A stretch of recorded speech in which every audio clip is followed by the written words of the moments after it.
Hey Andy, I'm going to show you Audacity.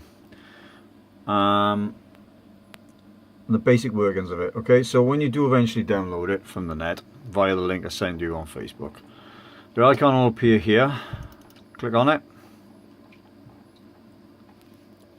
Okay, that's your tutorial basically that comes up. You can either choose to see it every time or not.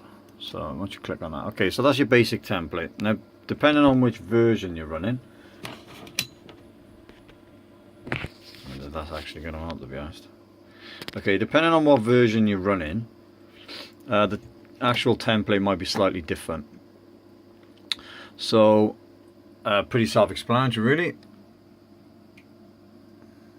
Okay, before you begin, especially on mine anyway, on the PC, in order for it to work, what I have to do is I got to click on the volume button here. Alright, that brings up this. I have to go into options, properties, recording, okay, and then I click the line in. Alright, that allows me to play the sound through Audacity, because for a good couple of hours I couldn't figure out why I was getting no sound, and that's why. As long as you got all the wiring connected up properly, you should be fine. Okay, so basically click on tracks. Oh, it's so dark in here, so I can't focus properly. Add new, mono track, and that'll bring up your box there. Alright.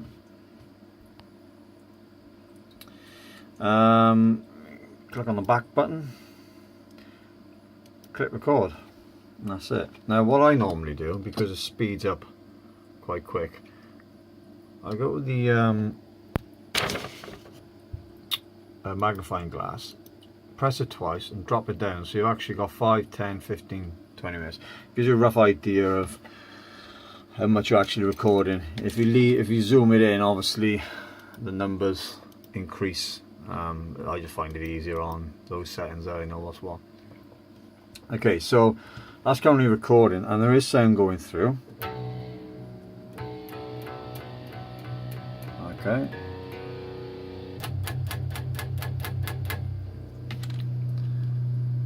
And that's pretty much it in terms of recording a track. It's just that simple, really. To delete it, click and hold the left button all the way across. You go to edit, and then you go to cut. Take it back. What I always do is press on the box, go back, because sometimes that will be up here and it might start recording up here somewhere. Okay, press record. You record a chug. Right, and say record the 2 tracks.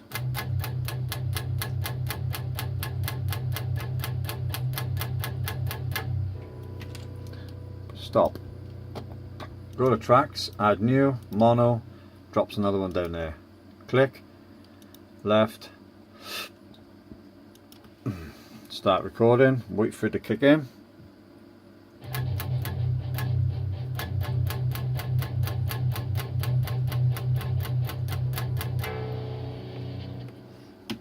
Okay, there's your 2 tracks, go back, press play.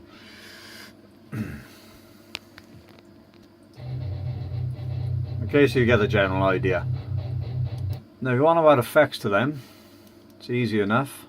Highlighting the one will only offer effects to that one. Click on effects.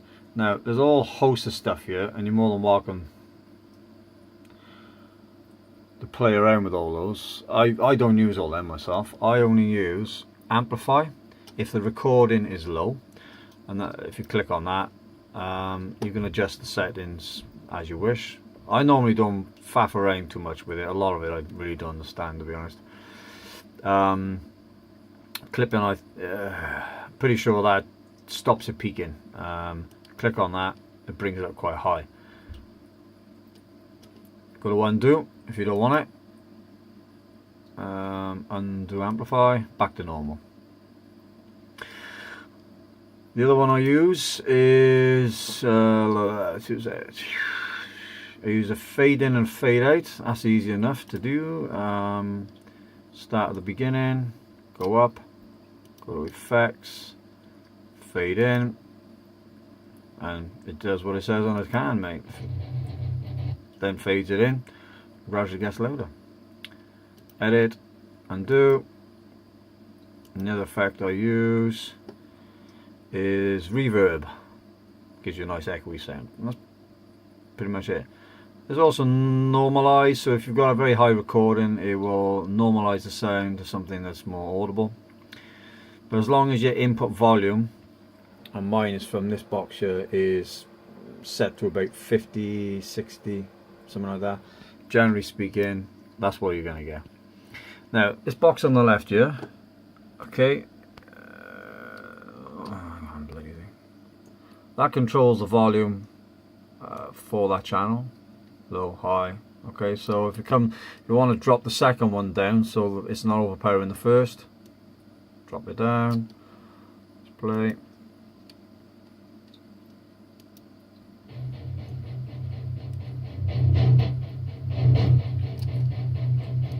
Pretty self-explanatory. I mean, like I say, it's really, really easy to use, and it's ideal if you want to record stuff and loop things to get you used to something that you're working on. Okay, save project. If you save project as, it'll save it as the Audacity file. If you go to save other and export as MP3, that's all pretty self-explanatory anyway. You can also import audio, things like that. You also get the opportunity to download codecs for the MP3 as well, which you might have to do separately to get you to export as MP3. But all the instructions are in the online README file for that. Okay, so save project as, save it as Audacity, file name, etc., etc. Save as other, export as MP3, same thing, self-explanatory. Alright, that's it. Then you've got your playback volume here, which I keep low because I like to play guitar over it. Otherwise, the actual sound on you is blurting out your guitar sound. And the rest, work it yourself. Enjoy.